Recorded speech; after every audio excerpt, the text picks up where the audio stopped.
황보선의 출발새 아침 3부 시작합니다. 금고 이상 선고받은 의사는 면허를 일정 기간 5년이죠. 취소하는 내용이 담긴 의료법 개정안 두고 논란이 거셉니다. 대한의사협회와 민주당이 이제 설전을 주고받으면서 파장이 더 커지고 있습니다. 저희 황보선의 출발새 아침에서 어제는 더불어민주당 김남국 의원 연결해서 여당 입장 들어봤고요. 자, 이번에는 대한의사협회 쪽 자세한 그 설명을 좀 들어보겠습니다. 김대하 대한의협 대변인 전화로 연결돼 있습니다. 안녕하십니까? 예, 안녕하세요. 예. 자, 지금 언론에서는 최대집 회장께서 총파업까지 불사하겠다 이렇게 예고하셨는데 이거 변함은 없습니까? 먼저 몇 가지 좀 말씀을 드리고 시작을 하고 싶은데요. 예. 저희가 살인이나 성범죄자를 옹호하거나 네. 이들의 면허 취소를 반대하는 것은 절대 아닙니다. 근데 네. 언론에서 이 제목을 뽑으실 때 계속 그 예. 살인 성범죄자 면허 취소법을 반대한다 이렇게 말씀하셔서 좀 바로 잡고 싶고요. 예.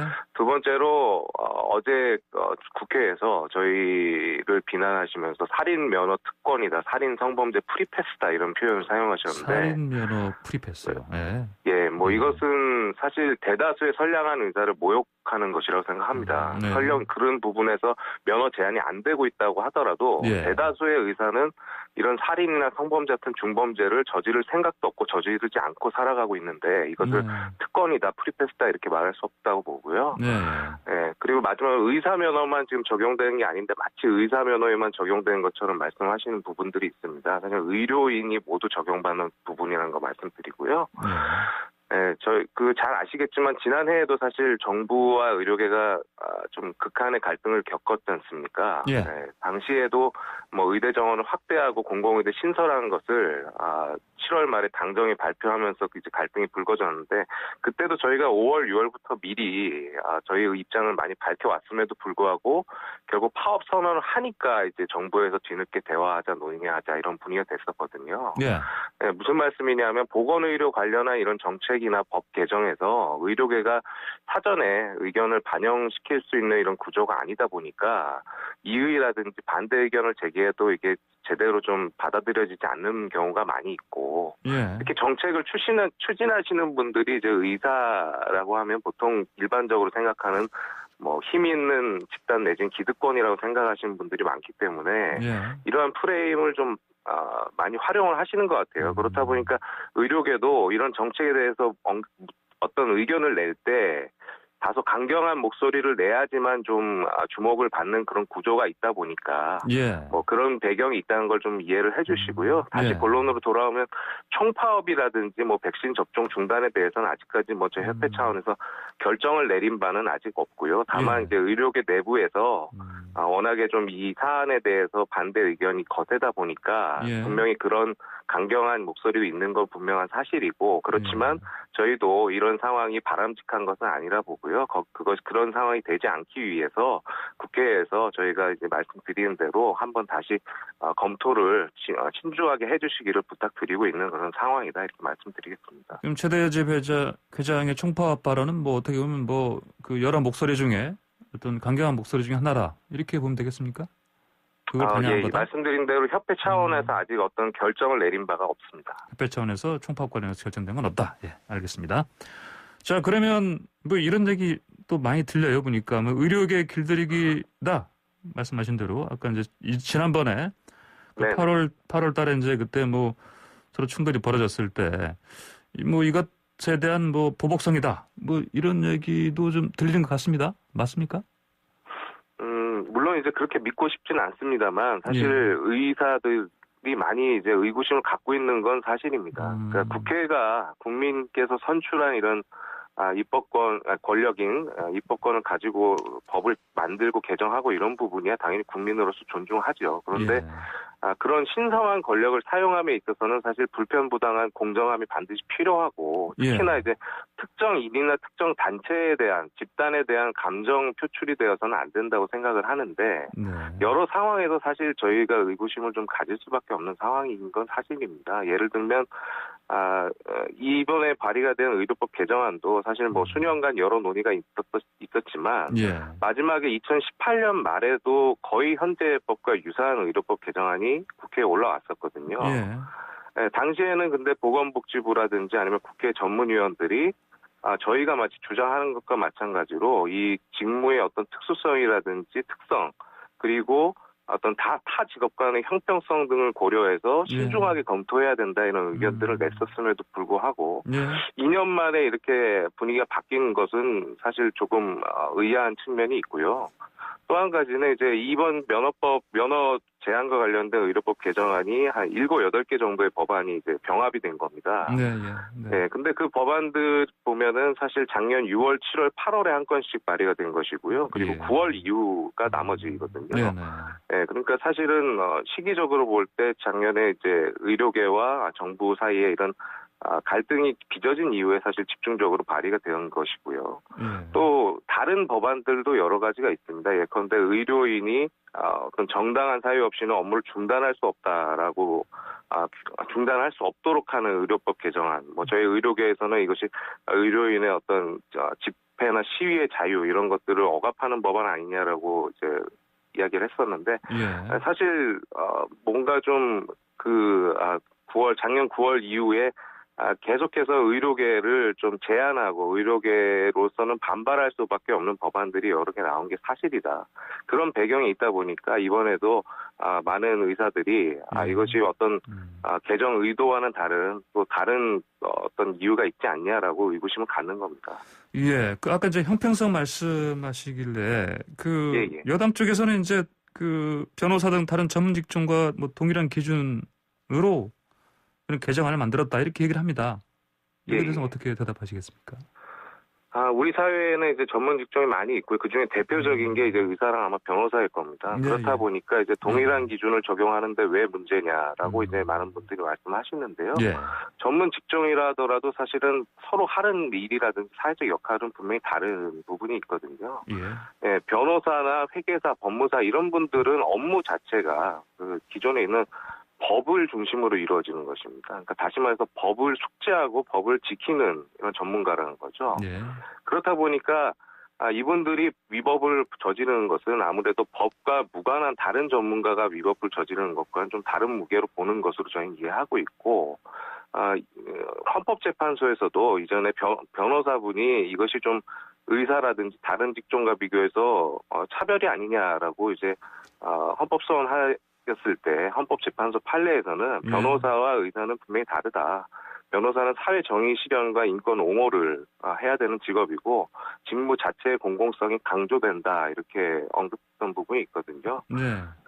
그래서 형사처벌을 결격 사유로 할 때에는 직무와 관련된 범죄로 한정하는 것이 마땅하다는 것이 저희는 과잉 금지라든지 최소 침해 원칙 이런 원칙을 지키는 것이 맞다는 그런 견해를 갖고 있습니다. 근데 그러시면 아까 말씀하신 대로 이제 언론에서 자꾸 뭐 살인 면허니 뭐 성범죄, 성폭행범 뭐 이런 사람들은 그 자격 취소하는 게 맞다 이런 식으로 이제 점을 뽑고 있는데 그럼 방금 말씀하신 그 업무 관련 말고요 이렇게 일반적인 어떤 흔히 말하는 중범죄 이런 부분 저지른 의사들의 어떤 그 면허를 뭐 최대 5년간 사실 취소하는 거 아니겠습니까? 이거는 반대할 명분이 사실 뭐 앞서 서두에서 말씀드렸지만 살인이나 성범죄 같은 경우는 현재 법에서는 면허를 제한할 수 없는 어떻게 보면 허점이 있는 게 사실입니다. 그래서 이런 부분에 대해서는 저희도 일부 공감하고 있고 특히 살인 면허나 뭐 살인 프리패스라는 표현에 저희가 분개하는 것이 앞서 말씀드린 대로 대다수의 의사는 이 법에 적용을 받지 않을 겁니다. 왜냐하면 살인이나 중범죄를 저지르는 의사는 많지 않기 때문이죠. 그럼에도 불구하고 이제 저희가 뭐 아주 너무나 광범위하게 이것을 이제 적용 대상으로 했을 때 발생할 수 있는 피해를 우려를 하는 것이고요. 살인이나 중범죄에 대해서는 의료계 내부에서도 그런 소수의 잘못된 행위를 하는 의사들 때문에 전체 의사의 명예가 손상되는 것에 대해서 굉장히 불만과 문제의식을 가지고 있습니다. 그래서 이 부분은 충분히 논의해 볼 수 있다, 접점을 찾을 수 있다라고 말씀을 드리는 것이고요.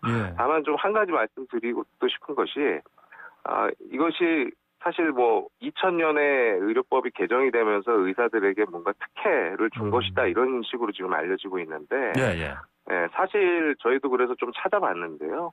예, 사실은 원래 의료법이 만들어질 때부터 직무 관련된 법령 위반인 경우로 되어 있다가 예. 1973년 박정희 정권에서 모든 법 위반으로 확대가 되었고 2000년에 김대중 정권에서 다시 규제 합리화 조치, 그러니까 행정규제 기본법에 의한 규제 정비 계획에 따라서 이게 다시 개정된 것으로 되어 있어서 이것은 예, 좀 예. 사실을 바로잡고 싶어서 말씀드립니다. 아, 그렇군요. 그러면 이제 앞으로 자 이런 세세한 부분 관련해서 그 남아 있는 국회 이제 일정 과정에서는 같이 의협도 참여할 수 있는 기회가 있으면 적극 참여하실 뭐 뜻이 있습니까?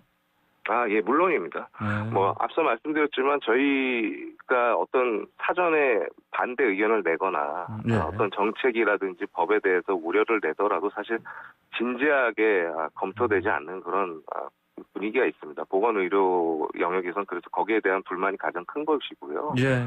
예, 지난주에 저희가 성명서로 말씀드렸던 것도 법안을 재검토해달라는 말씀이었습니다. 그래서 법사위에서 저희가 이런 지적하고 있고 문제가 있다라고 말씀드리고 있는 부분에 대해서 면밀하게 심사를 해주시고 여기에 대해서 한 번 더 검토할 수 있는 상황이 된다면은 말씀드린 대로 저희도 적극적으로 참여해서 의견을 개진하고요. 특히 국민께서 가장 염려하시는 게 살인이나 성범죄일 겁니다. 네. 예, 그런 것을 저지른 사람이 어떻게 의사를 할 수 있느냐라는 것인데 저희도 100% 동의하는 부분이고 그런 것들은 적극적으로 논의하고 참여해서 의견을 개진하도록 하겠습니다. 네, 알겠습니다. 그 코로나 백신 접종 보이콧 얘기가 나오는데 이건 어떻게 좀 봐야 되겠습니까?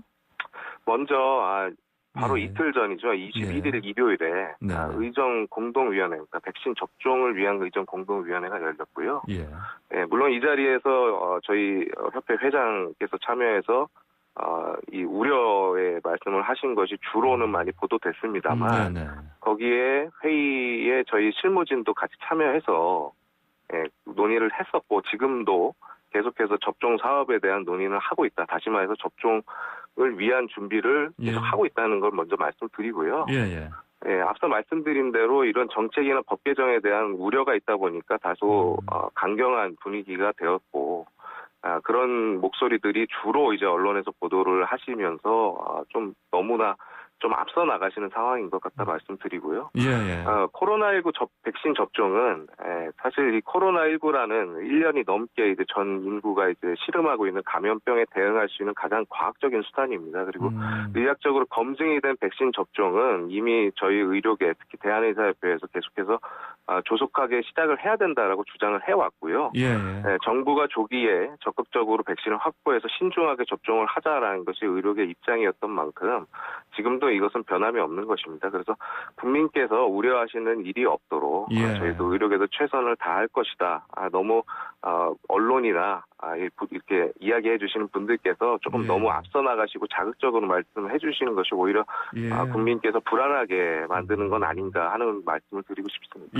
김대하 대변인이시니까 최대진부 의협회장이 이제 말씀하신 건 이제 사실 좀 강한 발언이 많아서 해명하시느라 좀 쉽지 않으실 것 같은데 최근에 중앙일보 인터뷰에서 백신 접종은 의사들 의무가 아니다. 백신 이런 얘기도 했습니다. 이게 무슨 부분은요, 얘기입니까 이거는? 그러니까 이게 의무가 아니다라고 하니까 마치 백신 접종이 뭐 의료인의 의무가 아니다, 의사의 의무가 아니다 이렇게 받아들이시는데요. 이렇게 이해하시면 될 겁니다. 잘 아시듯이 작년 말에 12월에 갑자기 환자 폭증했지 않습니까? 그러면서 뭐 선별 진료소라든지 뭐 이런 생활치료센터라든지 전담병원의 의료진 부족 문제가 굉장히 불거져서 이때 저희 협회에서 재난의료지원팀이라는 걸 만들어서 의사들을 지원을 받아서 계속 어레인지를 했습니다. 그리고 그 부분은 뭐 많은 언론에서도 보도를 해주셨고 정부나 여당에서도 감사를 표시했던 부분이고요. 이번 백신 사업도 지금 마찬가지인데 사실 전 인구를 그러니까 저희 거의 대부분의 국민을 대상으로 하는 사업이다 보니까 의료진 확보 문제가 가장 시급하거든요. 그래서 정부에서 의료계 지금 요청하고 있는 부분도 의료진을 확보해달라는 것인데 의료진을 확보하는 이 과정이 사실 의료진이 자원을 해야 되는 것입니다. 그러니까 그 자원하는 것을 강요할 수 없다라는 취지에서 이 백신 접종이 의료인의 의무는 아니다. 다시 말해서 국가가 명령을 하거나 국가가 요구한다고 해서 반드시 따라야 되는 것은 아니다. 의료인들이 자발적으로 참여해야 되는 부분이기 때문에 만약 의료인들의 어떤 이런 불만이라든지 아니면은 이런 우려를 자극하는 이런 법안이나 정책이 나올 때에는 이것이 이 사업이 원활하게 이루어지기 힘들다라는 취지에서 말씀드린 것인데 언론에서 보도를 하실 때 백신 접종은 의무 아니다라고 이제 보도를 하시니까 이것이 마치 백신 접종을 거부하거나 우리가 안 하겠다라고 이렇게 비춘 것 같습니다. 그래서 거기에 대해서는 좀 분명하게 그런 것이 아니다. 제가 바로 잡혀서 말씀드립니다. 알겠습니다. 자, 마지막으로 하나만 좀 짧게 해줄게요. 의료계 좀 반대가 좀 컸었죠. 수술실 CCTV 설치 관련 법안. 이게 지금 여야 경론이 있었는데 일단은 뭐 계속 심사 대상으로 좀 보류가 되긴 했습니다. 여기에 대해서 어떤 입장이신지 좀 간단히 좀 말씀해 주십시오. CCTV 문제는 사실 이 건과는 별건이어서요. 사실 좀 본질과는 좀 벗어나는 것을 사실 답변을 길게 드리기는 어려울 것 같고요. 물론 여러 장점을 생각해 볼 수 있지만 예컨대 우리가 가장 우려하는 뭐 대리 수술이라든지 정보의 측면에서 환자분들이 우려하시는 부분에서는 우려를 씻을 수 있는 수단일 수 있지만 또 한편으로는 의료 행위라는 것 자체가 침습적인 행위, 사람의 몸에다 칼을 대거나 뭐 주사를 꼽는다거나 제3자가 봤을 때는 굉장히 위험해 보이는 그런 행위들을 할 수밖에 없는 특성이 있습니다. 그래서 이런 CCTV를 통해서 얻을 수 있는 장점도 있지만 이것이 설치되어서 있을 때 의료인으로서는 굉장한 부담감을 느낄 수밖에 없는 부분이 있다는 것. 또 한 가지, CCTV로 촬영한 영상의 보관이나 보안 문제라는 것이 최근 이런 보안 문제 굉장히 심각하지 않습니까? 그래서 이런 영상이 어디에 유포가 된다든지 누구에게 안 좋은 의도로 이것이 뭐 이 영상이 유포가 되거나 공유가 될 때에는 굉장히 바로잡기 힘든 문제가 있거든요. 이런 우려가 있어서 지금 국회에서도 이 법안이 계속 심사로 해서 논의가 되고 있는 것을 알고 있고, 굉장히 좋아 보이는 법안이지만 사실 외국에서도 쉽게 시행하지 못한 부분이 있다는 거. 이런 것들을 좀 감안해서 우리 사회가 신중하게 접근해야 된다고 말씀드립니다. 신중하게 접근된다. 알겠습니다. 오늘 말씀 여기까지 듣겠습니다. 감사합니다. 네, 감사합니다. 지금까지 김대하 대한의협 대변인과 함께했습니다. 황보선의 출발새 아침 초선열전 코너 진행하기 전에 방금 전에 7시 59분에 행정안전부에서 요청한 재난 관련 사항입니다. 산불 재난 국가위기 경보 심각 발령에 따른 안내 사항입니다. 재난 유형은 산불이고요. 재난 해당 지역은 전국입니다.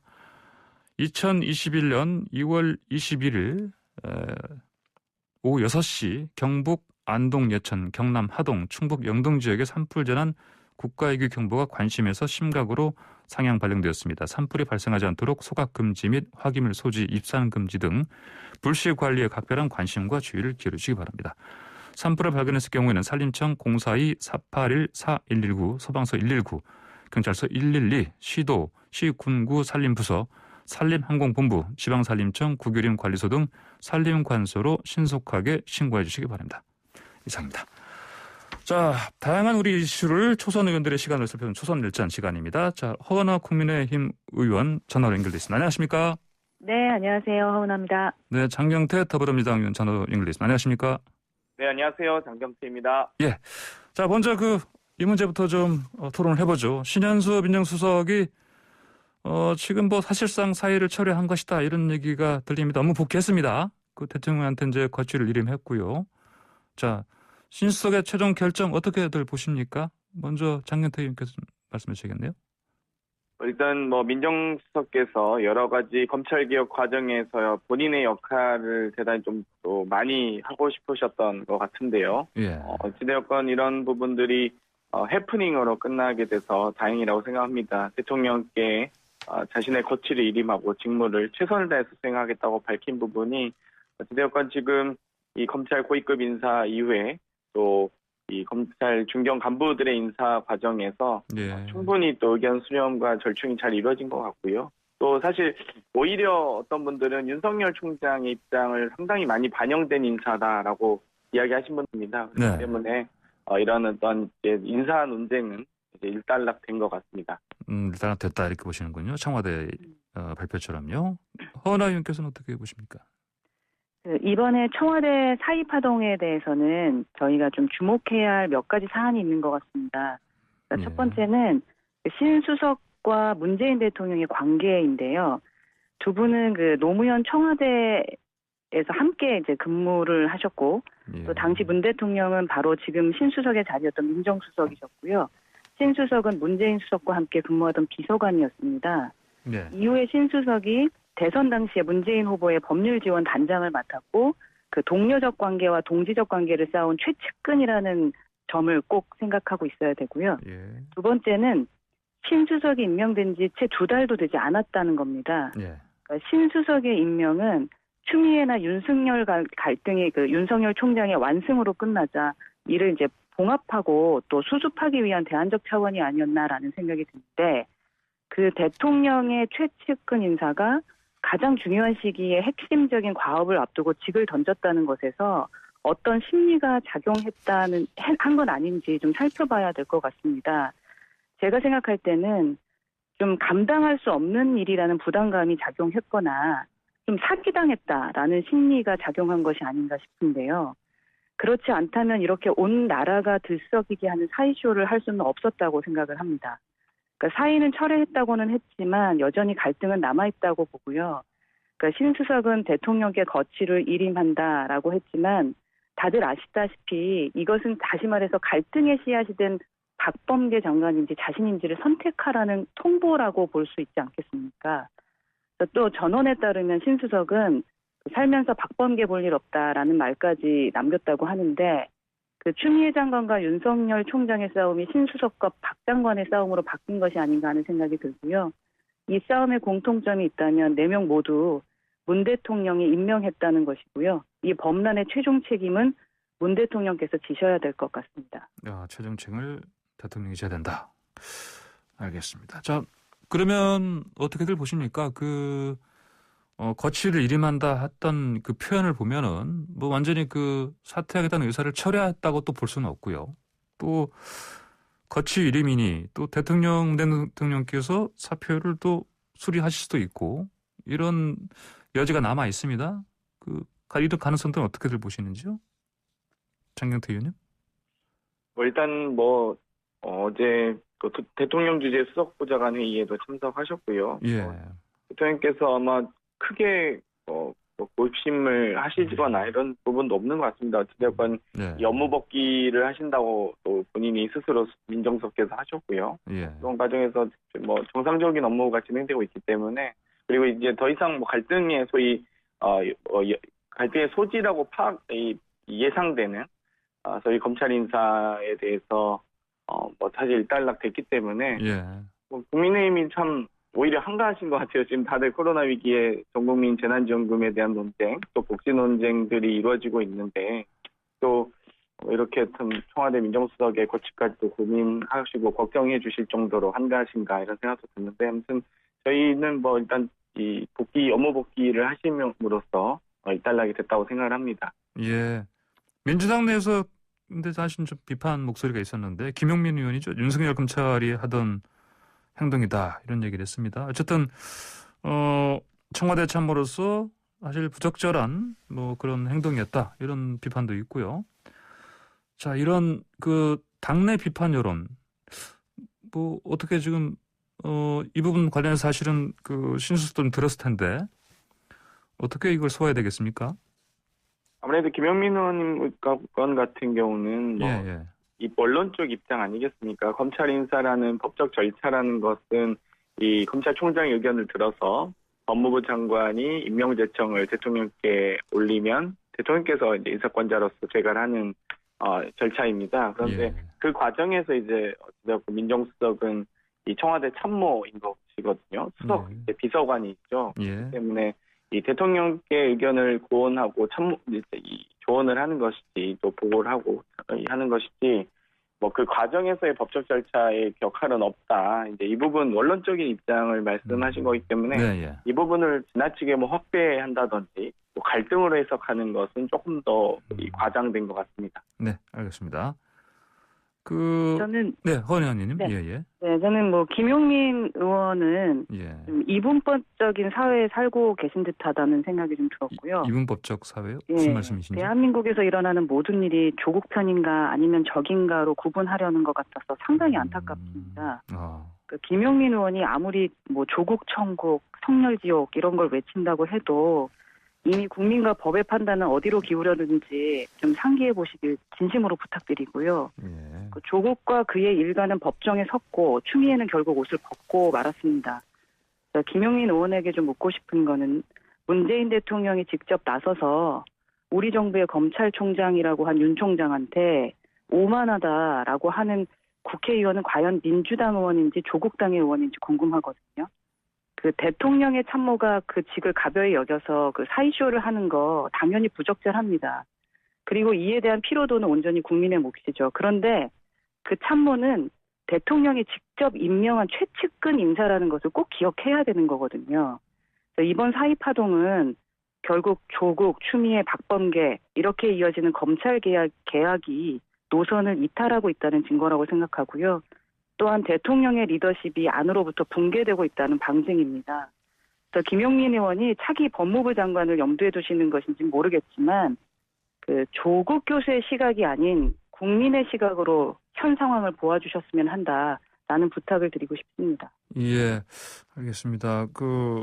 어제 신현수 민정수석이 이제 뭐 돌아온 부분 이 부분 관련해서 이제 뭐 언론에서 계속 집중적으로 이제 오전부터 뭐 보도를 했습니다. 뭐 돌아왔다 이제 뭐 오후에는 또 거치 위림한다 대통령한테. 근데 이제 또 이 시점에 또 어제 오전에 검찰 인사위원회가 열렸고요.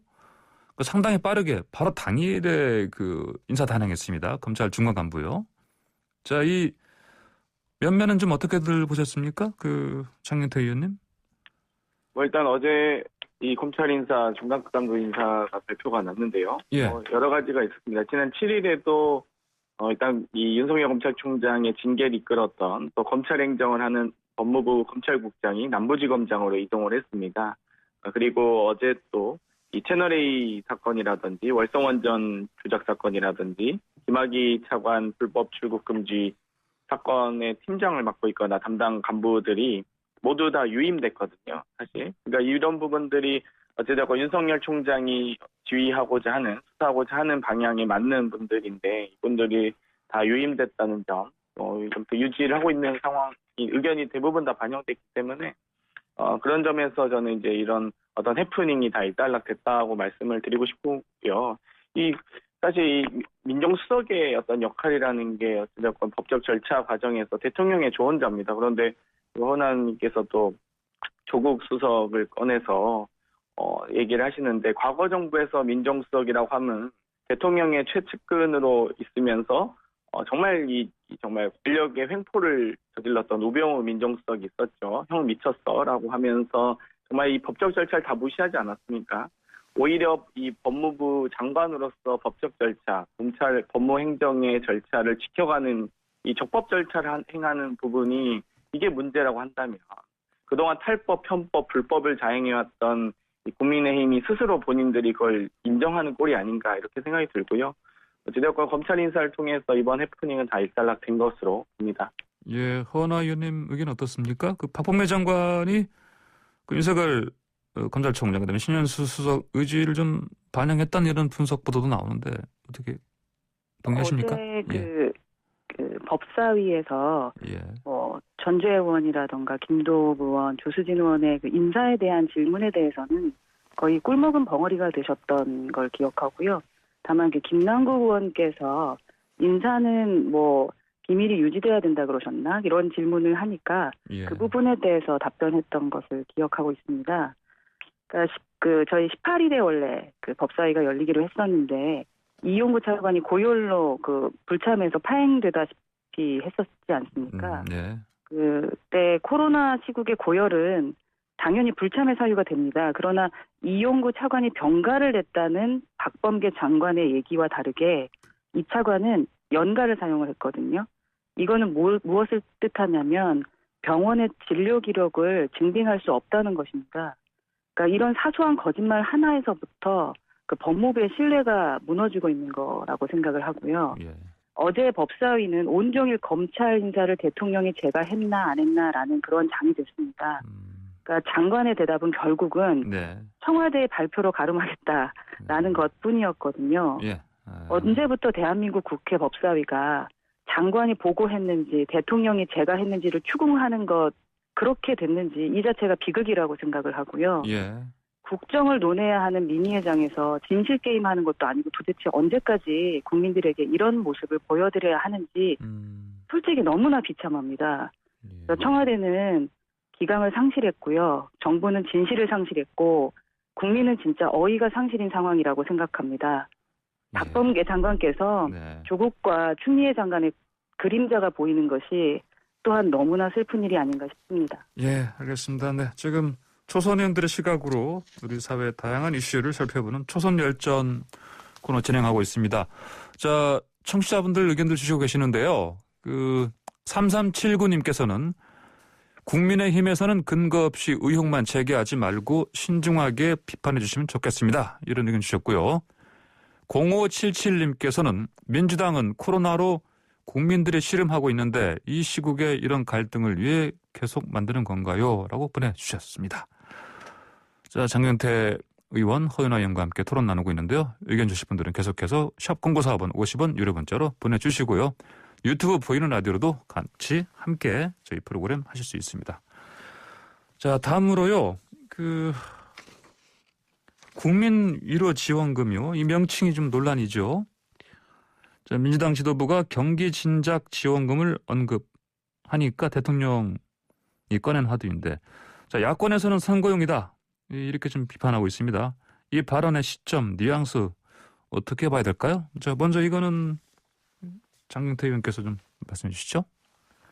아무래도 지금 저희가 이 좀 코로나 위기 상황을 벗어나기 위해서 또 특히 국민들께서 매우 힘들어하고 계십니다. 그렇기 때문에 이 더 두텁게, 더 넓게, 사각지대 없이 충분하게 저희가 이 재난지원금이라든지 여러 가지 국가가 책임져야 될 역할에 대해서 고민하고 있는데요.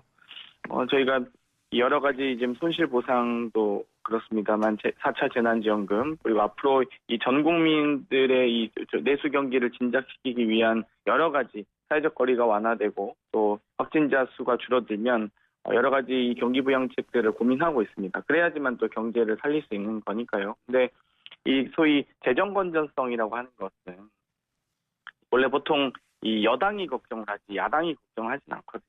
그러니까 소위 전 국민들의 어려움을 가장 깊이 공감해야 될 이 정치권의 목소리가 이렇게 좀 달라질 수 있다는 게 너무 신기하다는 생각이 들고요. 이 재난위로금이나 재난지원금 등은 정쟁의 대상 자체가 아닙니다. 정말 어렵게 이렇게 국민들께서 고생하고 계시는데 이 부분을 어떻게 위기를 탈출할 수 있는지 백신 공급도 그렇고 백신 확보하자 했을 때 작년에 뭐라고 했습니까? 독감 백신 하자고 했고요. 1차 재난지원금, 2차 재난지원금 반대하시면서 국채 발행을 하면 된다 안 된다 하셔서 저희가 또 국채 발행도 안 했고요. 그랬더니 또 3차 재난지원금 또 지급하자고 찬성하시더니 4차 재난지원금 또 반대하세요. 그러니까 이 국민의힘에서 정말 좀 재난지원금에 대한 입장이 무엇인지 그리고 이 내수 경기 진작이라든지 국민 경제 활성화를 위해서 어떤 대안을 갖고 계신지 전혀 그 생각을 모르겠습니다. 아마 그 점이 국민들께서도 답답함을 느끼시는 과정이라고 보고요. 이런 부분들은 좀 명쾌하게 반대만 하실 게 아니라 그러면 어떻게 우리 국민 경제, 서민 경제, 민생을 살릴 것인지에 대한 좀 말씀을 해주셨으면 좋겠습니다. 예. 자, 이번엔 허인아 의원님. 네, 국민의힘은 코로나 지원금에 반대하지 않습니다. 그리고 이 부분은 정쟁을 해야 될 것이 아니라는 의원님의 말씀에도 동의합니다. 네, 그런데 우리 정부가 아직 4차 지원을 위한 추경 규모는 물론이고요. 지원 대상과 방법조차 확정짓지 못한 상황입니다. 그런데 이제 지금 대통령께서 언급하신 위로지원금 말씀하시는 거잖아요. 예. 예, 며칠 전 대통령의 으쌰으쌰 위로지원금 발언을 듣고요. 무슨 조선시대 임금님이 백성들에게 하사금을 내리시는 줄 알았습니다.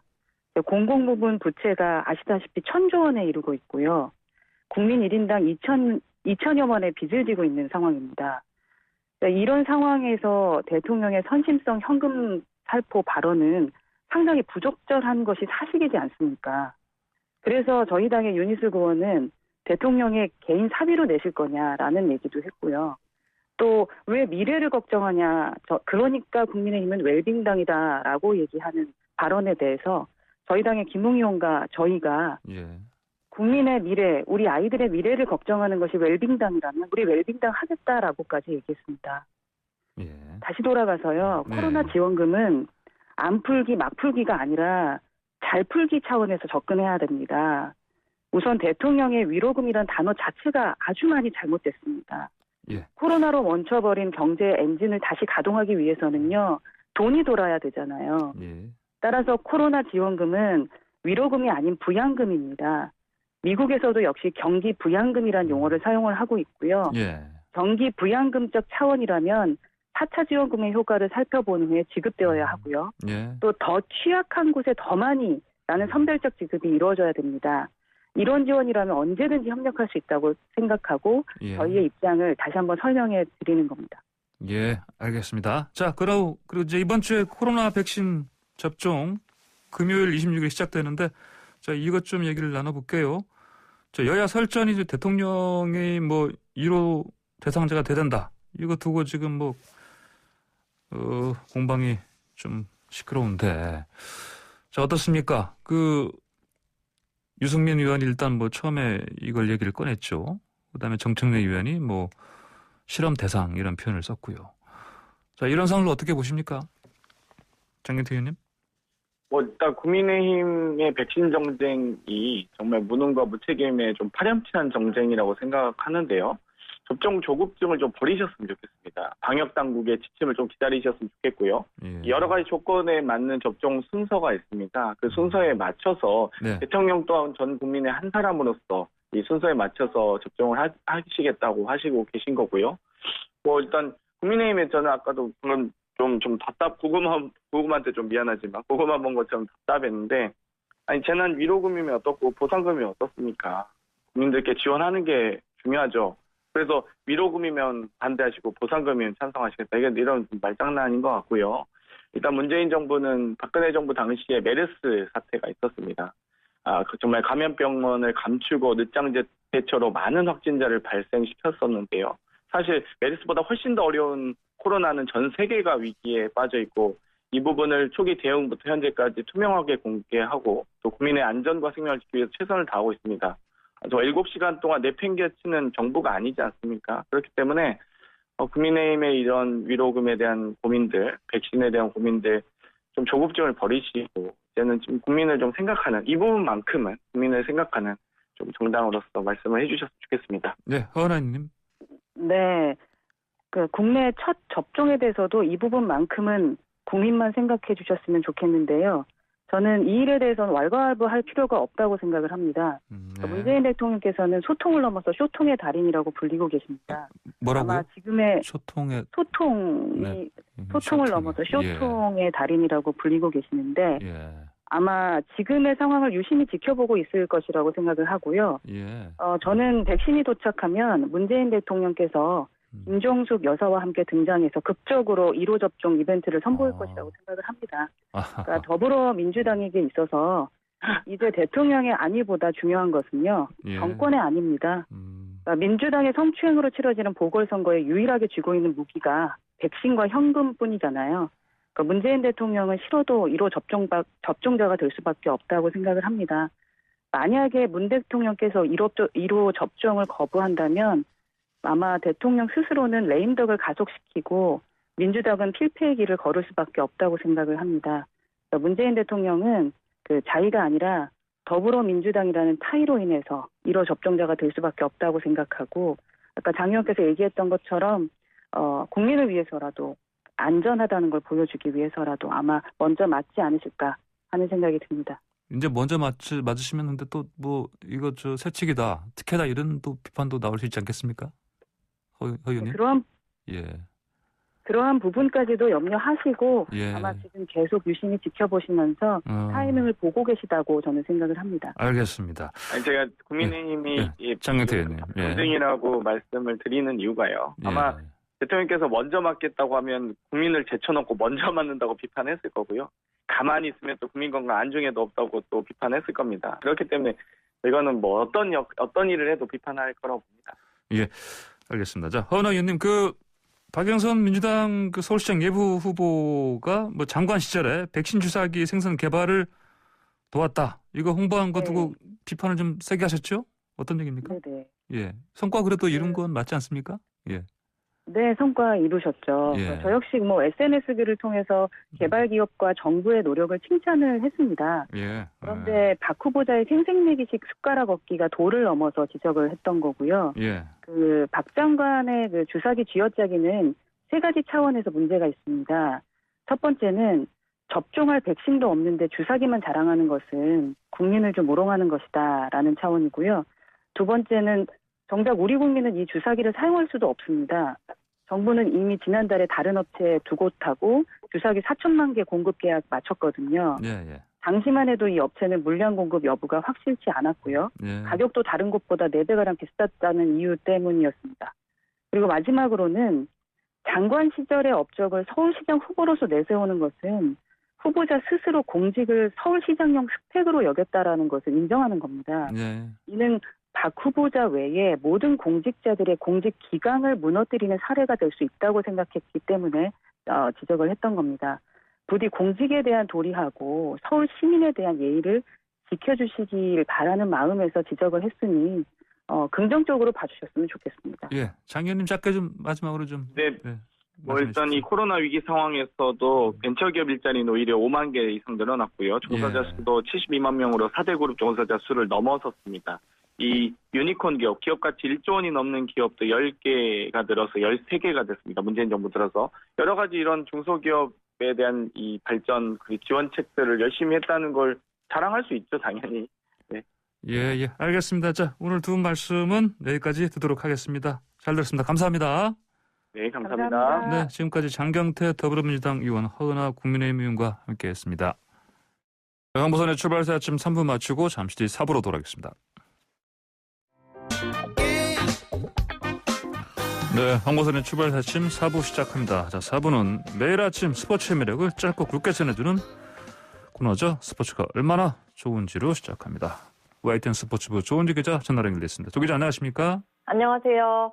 오늘도 학교폭력 속보 먼저 듣겠습니다. 오늘도요? 삼성화재, 네, 아하, 예. 계속 이어지고 있습니다. 예. 삼성화재 박상하 선수 예. 학교폭력 의혹을 인정하고 어제 전격 은퇴를 선언했습니다.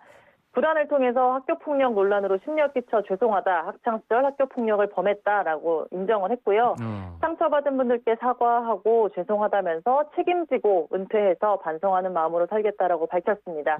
삼성화재 블루팡스 어제 오후 6시 20분에 메일을 통해서 이 내용을 보도자료로 보냈습니다. 오후 6시 20분에요. 네.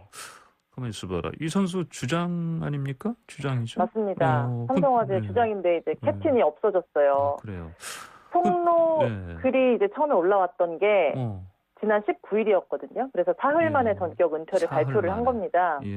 1999년 제천중학교 때 박상하에게 따돌림과 폭행을 당했다. 나를 납치하고 가뒀고 14시간 동안 집단으로 폭행했다. 이런 충격적인 내용이었는데 다만 박상하 선수는 어제 은퇴를 발표하면서도 이 글, 그러니까 납치 감금이나 14시간 폭행은 사실 무근이고 향후 법적 대응을 통해서 진실을 규명하겠다고 선을 그었습니다. 뭐 잘 아시겠지만 사실 86년생 선수고 우리 나이로 36이니까 선수 생활로는 황혼기라고 할 수는 있어요. 그리고 국가대표까지 지냈고 올스타에도 참 여러 차례 뽑혔던 인기 스타인데 이런 불명예 은퇴는 본인도 생각해 본 적이 없을 것 같네요. 어제 구단 홈페이지에서도 빠르게 선수 프로필을 바로 지웠더라고요. 그래요. 자, 캡틴이 없어져 버렸네요. 삼성화재에서. 그렇습니다. 자, 이게 배구에서 시작된 이제 학교 폭력 미투라고도 할 수 있겠죠? 이게 이제 이 종목 넘어서 뭐 연예계 뭐 일반인까지 지금 번지고 있는 상황 아니겠습니까? 네. 조 기자가 매일 오늘도 역시 이제 학교 폭력 상황 속보를 좀 전해주고 계시는데 답답하네요, 참 이거. 자주적으로 저희끼리도 스포츠팀이 아니라 스포츠 사건팀이다 얘기하고 있는데 어제 전해드렸듯이 뭐 프로야구에서도 학교폭력 의혹이 불거져서 자체 조사 중이고 선수들은 부인하고 있고 참 살얼음판입니다. 처음 이제 의혹이 불거졌던 뭐 이재영, 이다영 자매나 송명근, 심경섭 선수는 뭐 자필 사과문 쓰고 SNS에 속죄글 올리고 예. 나 학교 폭력 뭐 잘못했습니다 인정하는 입장이었잖아요. 근데 징계받았고 뭐 팬심도 싸늘하고 일벌백계 해야 한다는 여론도 워낙에 들끓고 뭐 선수 생명 끊길 위기로 가니까 요즘은 일단 진실 공방 양상으로 흐르는 것 같아요. 학교 폭력 당한 뭐 증거 있냐? 어차피 선수 못할 거면 좀 싸워보자, 시간 끌어보자, 뭐 부정하는 방식인데 피해자에게 또 상처를 입히는 방향으로 흘러가고 있어요. 뭐 정말 아닐 수도 있지만요. 그래서 치부가 드러난 이상 폭력 근절을 위해서 이미 벌어진 일에 대해서는 뭐 온정주의나 제 식구 감싸기 버리고 칼을 들 건 들어야 하지 않나 이런 생각이 들고요.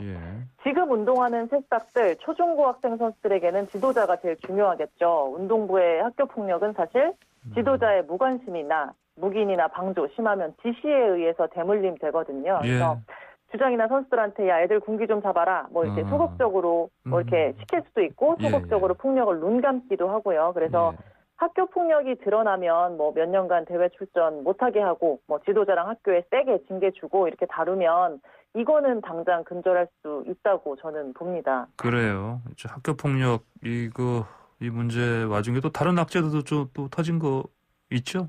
네, 설상가상입니다. V리그에서 코로나19 확진자가 나왔는데요.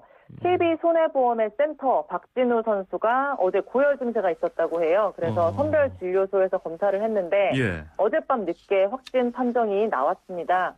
V리그에서는 앞서 KB손해보험 K타 또 흥국생명의 브루나 선수들이 입국 과정에서 확진됐었거든요. 이렇게 외국인 선수가 확진된 경우는 있었는데 국내 선수 감염은 박진우 선수가 처음입니다. 뭐 박 선수는 당장 지난 일요일에 OK 금융그룹하고 맞대결 경기했거든요. 양팀 선수단 모두 코로나19 검사해야 되고요. V리그 남자부도 중단이 될 것 같습니다. 뭐 어젯밤 늦게 워낙에 나왔기 때문에 배구연맹 코보가 아직 추후 일정이나 대응책을 발표하진 않았는데 개막전에 밝힌 대응 매뉴얼에 보면 확진자 나오면 2주간 일정 중단하고 역학조사 보기로 했고요. 다만 이제 여자부는 정상적으로 소화할 수 있을 것 같습니다. 알겠습니다. 자, 시간이 다 돼가는데 지금 잠깐만요. 청취자분 0381-118님께서 조은주 기자님 수상 축하드립니다. 이런 메시지 주시니 무슨 내용입니까 이게? 어제 체육기자연맹 3분기 2020년 3분기 시상식이 있었는데요. 제가 최숙현 단독 연속 보도로 시상식이 한 반년 넘게 미뤄지다가 어제 있었는데요. 감사합니다. 축하드립니다. 네, 알겠습니다. 네, 오늘 말씀 잘 들었습니다. 네, 지금까지 YTN 스포츠부 조은주 기자였습니다. 황보선의 출발사 아침 여기서 마칩니다. 감사합니다.